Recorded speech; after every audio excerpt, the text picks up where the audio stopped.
I'm meteorologist Chris Holcomb from the 11 Alive Storm Trackers. We are keeping you updated on all of our platforms here on Hurricane Ian, and we have official landfall taking place right now. The National Hurricane Center reported that at 3:05, that's when we had official landfall at Cayo Costa, which is right on the coast here near the Fort Myers area.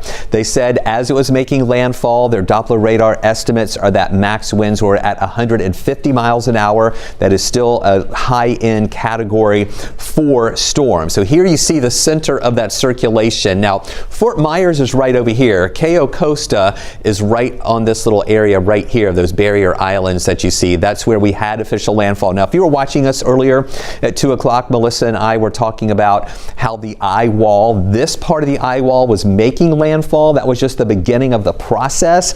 Now, the center of the circulation has made that official landfall, and it keeps moving up toward the north and also to the east. So as you can see, this is the area with this eye wall and that central dense overcast moving over here and all that convection around the eye where we're seeing the heaviest rain, also the strongest winds, and of course the storm surge is a big threat with this as well. So as we often tell people, don't concentrate just on the eye because this is impacting a lot of people, especially here on the south side as well, as the storm has been moving in. That right front quadrant had the strongest winds with it. So down toward Bonita Springs, Marco Island, down toward the Naples area, they're feeling a lot of the impacts. Of course, impacts on the north side as well around Port Charlotte. So here's the latest that we have. Max winds now at 150 miles an hour, gusting to 190, moving north-northeast at 9 miles an hour. Category 4 storm. Now that it's moving in over land, it loses its fuel. These storms are fueled by warm ocean water, and that's what caused it to get so strong here out over the Atlantic. And now that it's over land, it cuts out that fuel source, and so we'll see it weakening somewhat over land. In fact, we're expecting it to become a tropical storm as we go through the next few hours and into tomorrow. And then once we get to tomorrow night, this emerges back out over water on the Atlantic side. It picks up some more fuel. It will remain tropical storm status, and then it curves up toward the north. So Friday morning, this is going to be just off the coast of Georgia here, really just to the east of Brunswick and St. Simons, and then it curves northward, making landfall again near Savannah, right here on the Georgia-South Carolina line, again making that landfall, we think, on Friday afternoon. And then during the evening hours on Friday, into South Carolina, then pushing up toward the north as a tropical depression and an area of low pressure. And as it stays well to the east of us, we're on the cleaner or quieter side of the system.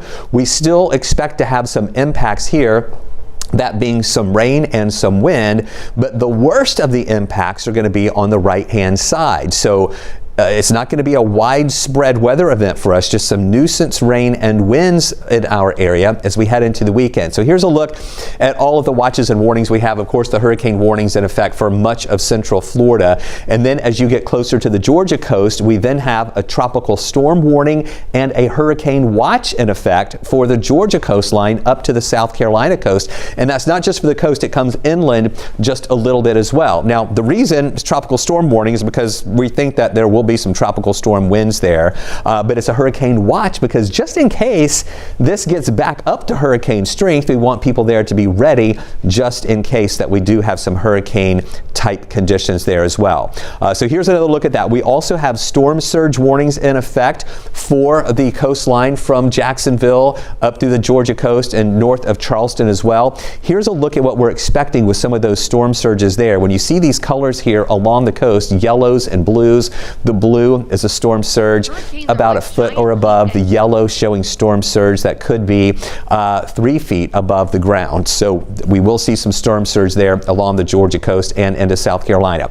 So here's a look at the long-range model showing what's happening with this band as it moves in. This is the European model, all that heavy rain through Florida, moving into the Georgia coast during the day tomorrow, and then we'll watch this rain shield as the center moves up into South Carolina We'll see that rain coming into Georgia, metro Atlanta late on Friday. Then Saturday, a good coverage of rain with some wind, and then it pulls away late Saturday night. Some wraparound moisture still with us here on Sunday. Still with us? We'll keep tracking this system for you and have team coverage at 5 on 11 Alive News.